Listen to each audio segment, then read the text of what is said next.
ከኦክቶበር 20 2025 እንደ ኢሮፒያን አቆጣጠር ማለት ነው አፕላይ የሚያደርግ ሰው ሲቲዝንሺፕ አፕላይ የሚያደርግ ሰው ለዜግነት ፋይል የሚያደርግ ሰው በጠቅላላ አዲስ ፈተና እንዲፈተን ይገደዳል።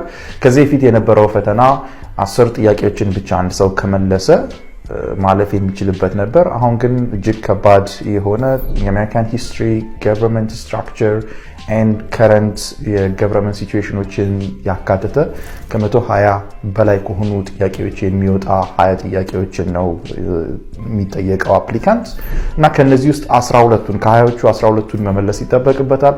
አንድ ሰው 12 እስከሚመልስ ድረስ አይጠበቅም። 9 በተከታታይ ጥያቄዎችን ከወደቀ ኢሚዲየትሊ ያን የሲቲዝንሺፕ አፕሊኬሽን እንዲያቆም ይደረጋል። በሚቀጥለው ጊዜ ለአንድ ጊዜ ብቻ እንዲሞክር እድል ይሰጠዋል።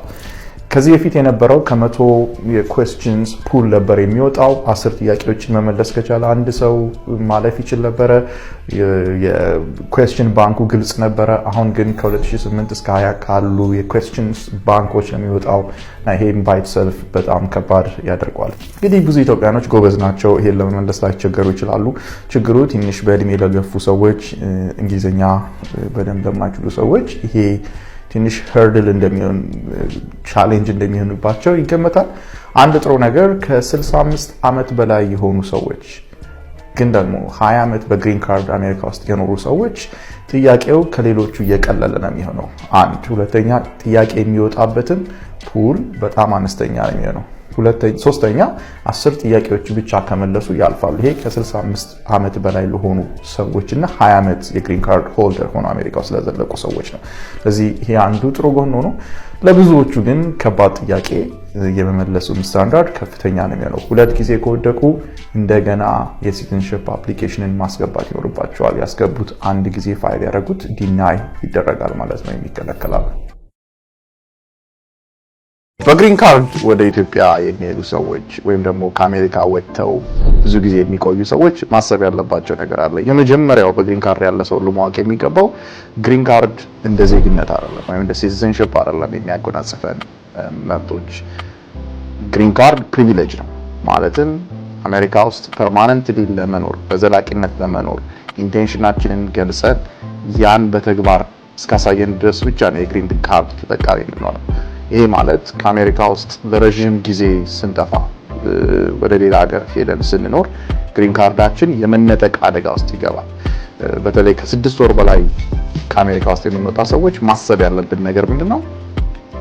ሪኢንትሪ ፐርሚት ይዘን እስካልገባ ድረስ ቦርደር ላይ በፍላይት ሊሆን ይችላል በአይኒ ሚንስ ወደ አሜሪካ ውስጥ ስንገባ ቦርደር ላይ የሚያገኘን የከስተም ኦፊሰር ግሪን ካርዳችንን ሊነጥቀን ይችላል።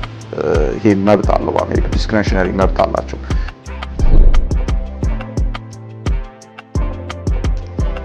ሰላም። በአሁኑ ጊዜ ፍርድ ቤት ላይ ያሉ የጥገኝነት ጉዳዮች በደንብ ሳይታዩ ተቋርጠው አመልካቾቹ ወደ 3ኛ አገር ዲፖርት እንዲደረጉ ከመንግስት ጠበቆች ጥያቄ የቀረበ ነው። መንግስት ጠበቆቹ ደግሞ ይህን ጥያቄ ሲያቀርቡ የአሜሪካ መንግስት ከ3ኛ አገር ጋር የተፈራረመው ስምምነት አለ በሚል ምክንያት ነው። ለምሳሌ ከአፍሪካ ለመጡ የጥገኝነት አመልካቾች የአሜሪካ መንግስት ከዩጋንዳ ጋር ስምምነት ስለተፈራረመ ወደ ዩጋንዳ መሄድ ይችላሉ፣ እዛ ሄደው አሳይለም መጠየቅ ይችላሉ ብለው ነው ጥያቄ የሚያቀርቡት።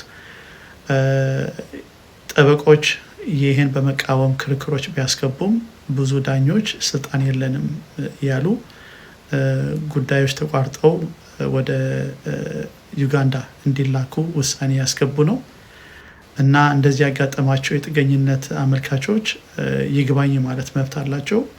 መጀመሪያ ወደ ቦርድ ኦፍ ኢሚግሬሽን አፒልስ ከዛም ቀጥሎ ወደ ኮርት ኦፍ አፒልስ ይግባኝ ማለት ይችላሉ።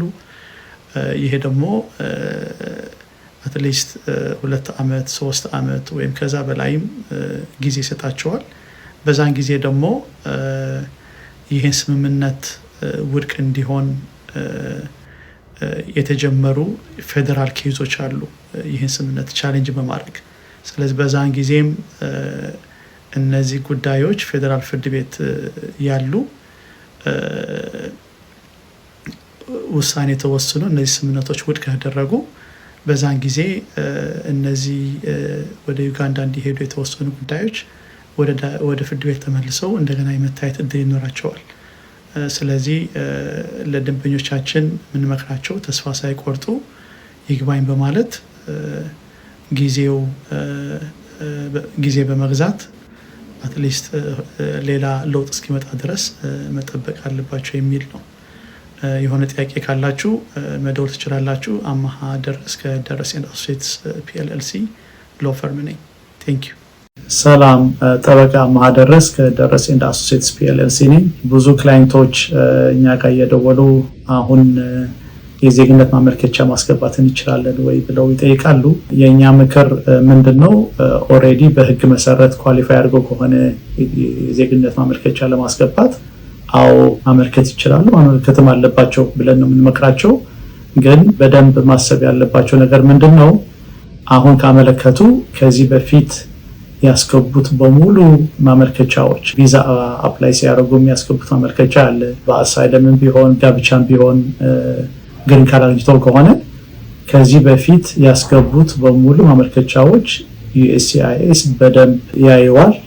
ስለዛ ማመልከቻዎችን ሊጠየቁ ይችላሉ። ስለዚህ በደንብ ተዘጋጅተው ከዚህ በፊት ያስገቡት በሙሉ የኢሚግሬሽን ታሪክ በደንብ አይተው አጥንተው ነው መግባት ያለባቸው።